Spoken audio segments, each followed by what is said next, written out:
बशीर बदर साहब का पाकिस्तान के हालात पर ही लग रहा है कि चिरागों को, खतरनाक शेर आने लगा है। चिरागों को आंखों में महफूज रखना, चिरागों को आंखों में महफूज रखना, बड़ी दूर तक रात ही रात होगी। चिरागों को आंखों में महफूज रखना, बड़ी देर तक रात ही रात होगी। तो होना तो नहीं चाहिए, बट लग रहा है। और अगर आपने इतनी अंधेरी रात में सफर करना हो और इतने दूर जाना हो, तो फिर इसी से मिलता जुलता उनका एक और शेर है, मिलता जुलता तो नहीं, मतलब इसी तनाजुर में, ठीक है, मोहब्बत एक खुशबू है हमेशा साथ चलती है। मोहब्बत एक खुशबू है हमेशा साथ चलती है, कोई इंसान तन्हाई में भी तन्हा नहीं होता। अगर आपको मोहब्बत है तो फिर आप तन्हा नहीं हो सकते। तो सब ये किसी ने ना लाइव 360 डाला हुआ है आपके मोबाइल में।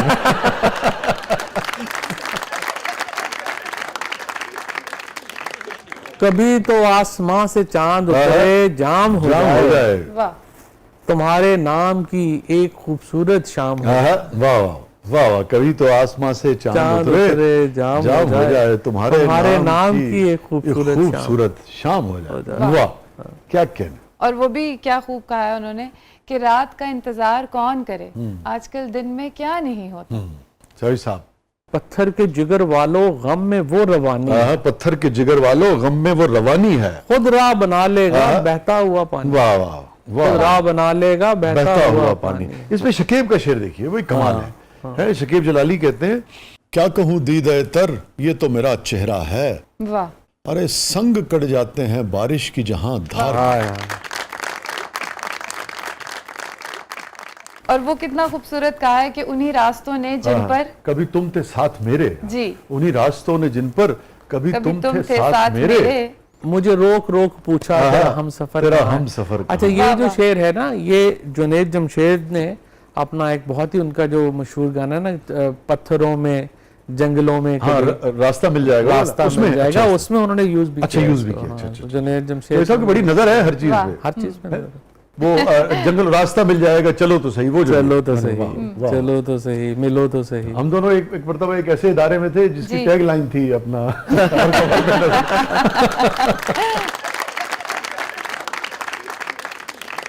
शाह जी, कभी आपका इत्तेफाक रहा बशीर बदर? बहुत मुशायरों में, बहुत अमेरिका में अलीगढ़ नई एक तंजीम है, वहाँ उनके मुशायरे होते हैं। वो अलीगढ़ के भी तो थे ना? यस, वहाँ बहुत मुलाकातें हुई, दोहा में, दुबई में। अच्छा। एक चीज़ जो बड़ी अहम है, जो भूलती नहीं, बड़ा आदमी क्या होता है। मैं फातवी जब नया मेरा ये वो हुआ, तो लाइव बात है, इंडो पाक में आपका नाम हो जाता है, एक वो हो जाता है, मगर पहला जो मेरा मुशायरा था 98 के करीब में शायद, बशीर साहब दी बशीर बदर थे उस वक्त। हमारी अपनी पोजीशन हो रही थी, मगर बहरहाल आप कितने पॉपुलर क्यों ना हो जाए, होते तो फराज के, अमजद साहब के, बशीर साहब के मुकाबले में कतील साहब भी हयात थे उस वक्त, मगर और वो निजामत कर रहे थे उस मुशायरे की। आज 30-32 साल हो गए, जिस तरह से उन्होंने जिस फराख दिली के साथ, जिस वुसअत कल्बी के साथ और जिस तफसील के साथ उन्होंने मेरा तारुफ कराया और वेलकम किया और उसको वो किया, आज 30 बरस हो गए, मैं भूलता नहीं। इससे अंदाजा हुआ कि बड़ा आदमी जो है वो अपने मेल मिलाप में भी, अपनी एक रवैयों में भी बड़ा आदमी होता है। बिल्कुल सही। और फिर उसके अलावा भी बहुत उनसे मुलाकातें रही। फिर बल्कि जब मेरे सामने, मुझे याद है कि जब उनको ना थोड़ा सा जहनी तौर पे वो डिस्टर्ब होना शुरू हो गया, तो उनको एहसास था, तो मुझसे कई मुशायरों में फिर उसका जिक्र करते थे, कहने लगे यार मैंने इसलिए निकलना कम कर दिया, मैं भोपाल से भी कम निकलता हूँ। और एक और ख़ास चीज़ जो मुझे बेशुमार मुलाकातों की याद है, वो ये है कि बड़ी मतानत थी, बड़ा ठहराव और बहुत वक़ार था उनकी शख्सियत में। और उनके पेश नज़र सिर्फ दात नहीं होती थी, उनके पेश नज़र, यानी कि निजी गुफ्तगू में भी वो बात करते थे कि एंटरटेनमेंट से कहीं ज़्यादा है शायरी जो है। अच्छा। और उनके पेश नज़र हमेशा ये होता था चौधरी साहब कि आप क्या कंट्रीब्यूट कर सकते हैं सोसाइटी में। यही वजह, आप अगर आप गौर करें तो समाज और सियासत और इंसानी जो आला रवैये हैं ना, उस पर आपको उनके बेशुमार अशार मिलते हैं। एक सोचता हुआ आदमी अपने मजदूर के बारे में, अपनी सियासत के बारे में, अपने समाज के बारे में, अमन आलम के बारे में, ये सारे उनके मौज़ूआत हैं। शेर देखें ना, अभी आम आदमी का अलमिया है ना जी, पूरे सब कॉन्टिनेंट में, या जहाँ जहाँ गुर्बत है ना, कि जिंदगी तूने मुझे कब्र से कम दी है ज़मीं, वाह, जिंदगी तूने मुझे कब्र से कम दी है ज़मीं, पांव फैलाऊं तो दीवार में सर लगता है। वाह वाह वाह, बहुत तो साहब बहुत बहुत शुक्रिया, आप तशरीफ लाए, आपने वक्त निकाला और हमने उर्दू के इतने बड़े शायर को ट्रिब्यूट पेश किया, खराज तहसीन पेश किया। मैं चाहूँगा आखिर में कोई भी चीज़ बशीर साहब की आपको याद आती हो तो वो ज़रूर शेयर कीजिए। हम भी दरिया हैं, हमें अपना हुनर मालूम है, वाह वाह, जिस तरफ भी चल पड़ेंगे रास्ता हो जाएगा। वाह वाह। बहुत बहुत शुक्रिया जॉय साहब, थैंक यू सो मच, आपने वक्त निकाला, आप तशरीफ लाए। नहीं, आपका बहुत शुक्रिया, आपका बहुत शुक्रिया कि आपने आज इतना एक थोड़ा गैर रवायती प्रोग्राम में जो है वो बुलाया और इतने बड़े शायर को एक मौका मिला कि उन्हें हम हदिया तबरीक पेश कर सकें, याद कर सकें, उनके कुछ अल्फाज जो हैं उनको हम समो सकें और लेट्स होप के ऑडियंस को भी जो है वो पसंद आएगा।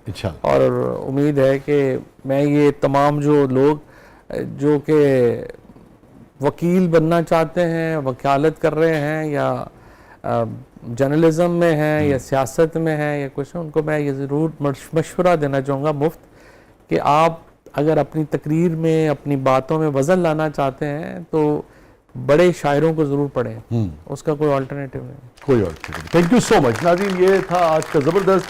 अपने फीडबैक से हमें आगाह कीजिएगा और बशीर साहब के एक शेर पर प्रोग्राम का अख्ताम करते हैं, जो कि आज का प्रोग्राम उन्हीं को ट्रिब्यूट था। तुम्हें ज़रूर कोई चाहतों से देखेगा, तुम्हें ज़रूर कोई चाहतों से देखेगा, मगर वो आंखें हमारी कहाँ से लाएगा। वाह वाह। मगर वो आंखें हमारी कहाँ से लाएगा।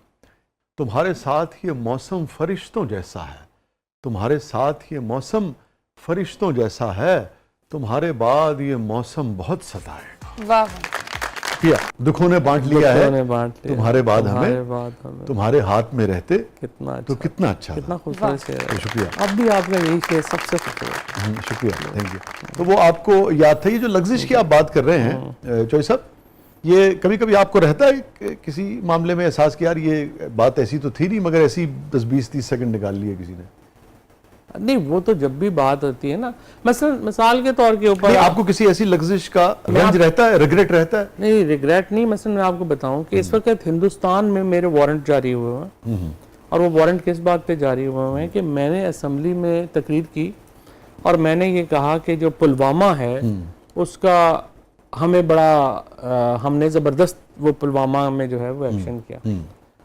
और अगर आप उस तकरीर में ये जो वर्ड है इससे सिर्फ 1 मिनट पहले पता चले जाए तो मैंने उसमें एक्सप्लेन किया कि जो ऑपरेशन स्विफ्ट रिटॉर्ट था मैं उसकी बात कर रहा हूँ, ठीक, लेकिन उसको आपने सबक से पीछे से सारा हटा के अच्छा, और सिर्फ ना सिर्फ ये कि वहाँ हिंदुस्तान की पार्लियामेंट में इसके ऊपर बड़ा उन्होंने शोर मचा दिया, उन्होंने मेरे वारंट जारी कर दिए कि जी ये इन्होंने तो एडमिट किया है कि हमने किया।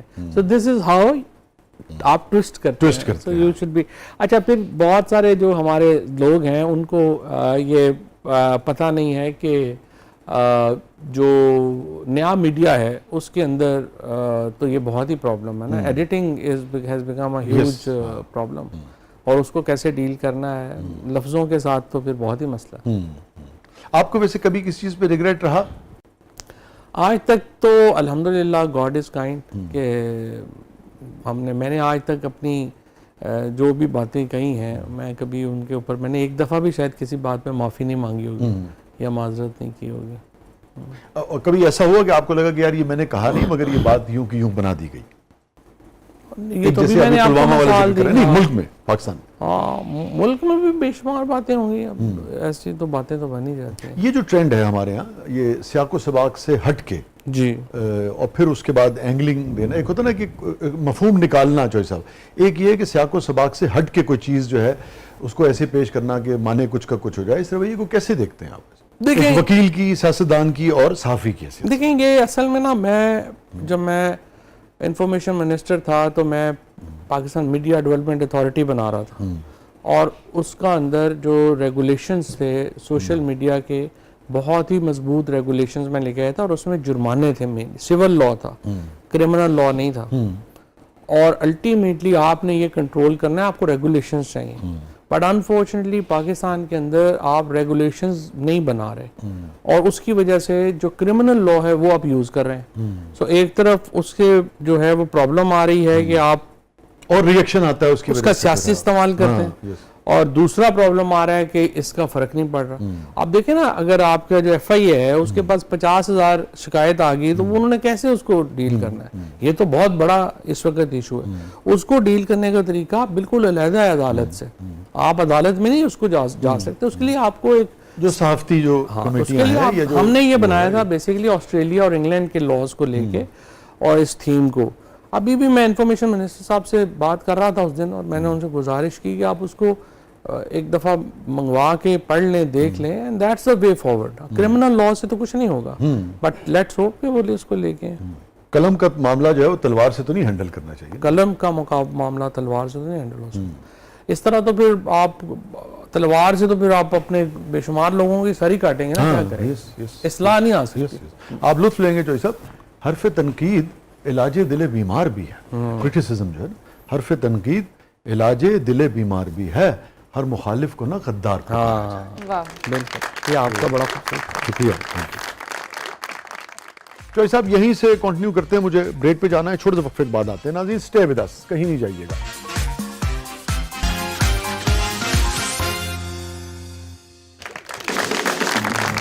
वेलकम बैक नाज़रीन, जबरदस्त में एक बार फिर खुशामदीद जी। चौधरी साहब प्लीज कंटिन्यू।